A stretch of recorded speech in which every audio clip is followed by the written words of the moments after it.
What's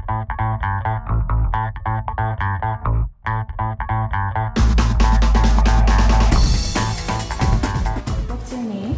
My name is Ridwan Alam. And where did you go to undergrad? Went to undergrad at Wayne State University in Detroit. And what was your major? My major was biology. Oh, I see. How did you get into medicine? So the story about medicine kind of goes back to my childhood. Like my dad's a doctor, and we lived in Iowa when I was like around the age of 8 to 13 or 14, and there was this one time I remember I was in the grocery store with him, and this guy, like I had no idea who this person was, came up to him and said, "Hey, thanks, doc." You know, like started talking with him and getting into this huge conversation, which was really like kind of special to me because we lived in like a rural place of Iowa, part of Iowa, and so it's a really homogenous community, right? And you know, my dad's Bangladeshi, my mom's Japanese, and we're not, you know, like your standard homogenous like white American, you know, to be perfectly honest.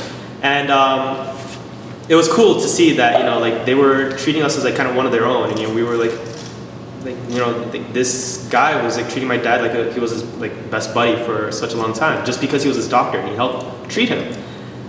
And so like that's where it kind of started, you know. I had no interest in science at the age of 8, like, you know, who does, you know. And then so, you know, I thought about that for a little while, and I knew that I wanted to connect with people for my career. That's what I wanted to do in life. And you know, going through high school, you know, I liked science. You know, I was decently good at it, I thought. You know, and it just kind of came together, and like medicine was like the perfect fit. And so from there, I just kind of like pursued medicine and went to Wayne State. Between medicine and surgery, which is like the first big branch point that I think a lot of people run into, when I did my rotation in surgery, I did my first rotation in medicine and the second rotation in surgery, and it was like a night and day difference. You know, surgery was just like where I belonged. You know, I love the culture, like I love the atmosphere of the OR. You know, like it's just so calm and peaceful in there, and just being able to go and do your thing and just work, you know, it's there's something that it makes it really easy to get up at like 4 in the morning, for example, to round on your patients, you know, and that's something special. That I think was really special to me, at least in the past year, to really realize that surgery is kind of like the route for me. So, What year? Do you have any favorite extracurricular hobbies or interests?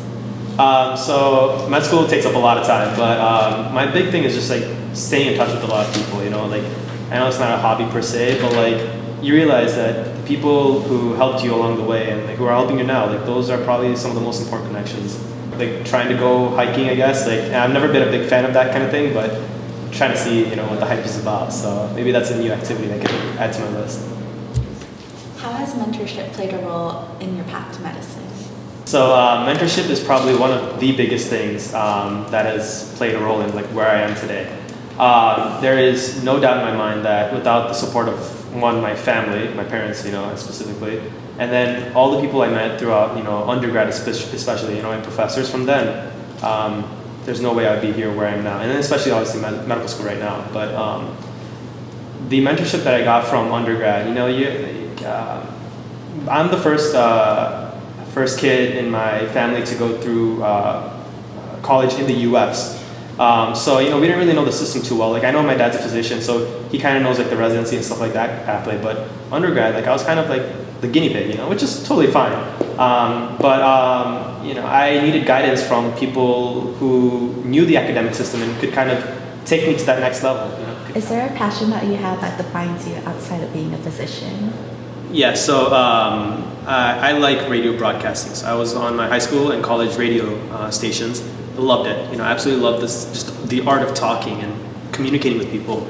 And because of that, you know, I'm really big into like music. You know, the top 40, 80s, 90s, you know, boy bands, whatever it is. You know, like that kind of thing. You know, I love music and I love radio broadcasting. What do you think about diversity in medicine and minority involvement? With diversity comes understanding. With comes, you know, like more tolerance, really, of like, you know, just other people and cultures. So I think it's a really good sign. What moments of adversity have you faced that shaped who you are? So I think one of the moments of adversity would be when I lived in Iowa. I'm a Muslim, right? And September 11th happened when I was living in Iowa. And I didn't even know what being a Muslim really meant. All I knew is that, you know, Muslims attacked the World Trade Center, and I was a Muslim. And What is a defining moment in your life? I remember this specifically. My 7th and 8th grade, I was writing a notebook for extra credit, just on whatever topic we wanted, once a week, just writing a topic. And I remember writing once about Eid, one of our celebrations, like it's essentially like Christmas for us. I wrote about Eid in there, and she was like, "Oh, like tell me more about it. I don't know anything about it." And like so, week after week, I just look up a little bit, stuff on Islam and write about it. And then she'd have more questions and comments and stuff like that. And we kind of went back and forth. It was a nice little safe area where in this one notebook, we would just exchange how what I was thinking and what I was learning and what questions she had. And I think that was super important and special because at the age of 12, 13 or something like that, I was beginning to understand what this religion's about, whether or not formulating my own ideas, whether or not I really believe in it or not, and I think that really solidified the person I am because I really do identify with a lot of those ideals. So were you able to apply that experience to med school? Yeah, absolutely. Yeah. So med school, especially in a community like this, you have people from all different backgrounds, so you have to keep an open mind. It's easy to say, tell somebody hey, why don't you cut down on your fatty foods, salty foods, sugary foods? Then you wouldn't have high blood pressure, diabetes, and all this other stuff. But then you gotta take a step back and look at their everything, the socioeconomic status, things that are completely out of their control. Vegetables cost $5 or whatever. Chips are $1. The math doesn't work out in their favor, and understanding certain people's beliefs. For example, in surgery, Jehovah's Witness, it makes it very difficult to, especially if they undergo a very bloody operation. It makes it very difficult on the provider's end, but it is what they believe in. So you really have to keep an open mind and bend over backwards for them, which we do, and we're happy to do so. It's just that going that extra mile that really it forces you to do, and it's you can always apply it for the rest of my. I've been always applying it for my life since I was 12 or whatever. What do you think is the most difficult aspect of medicine? I think the most difficult aspect of medicine is there's a lot of aspects to it, but I think one of the most emerging ones currently is that the whole paperwork, the billing and all the other stuff, that a lot of physicians complain about it because it takes away from that patient experience. We go through all this training, all this time and effort and late hours of the night to take care of the patient, which is exactly what we want to do.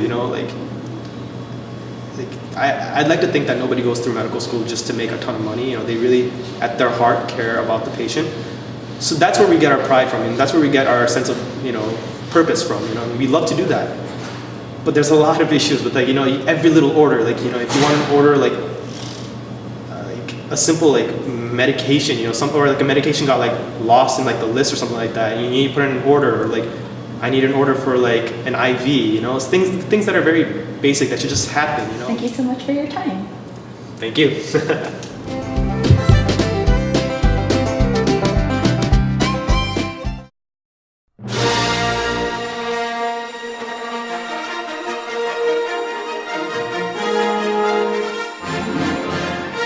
Recording whenever you're ready. Yeah, like this.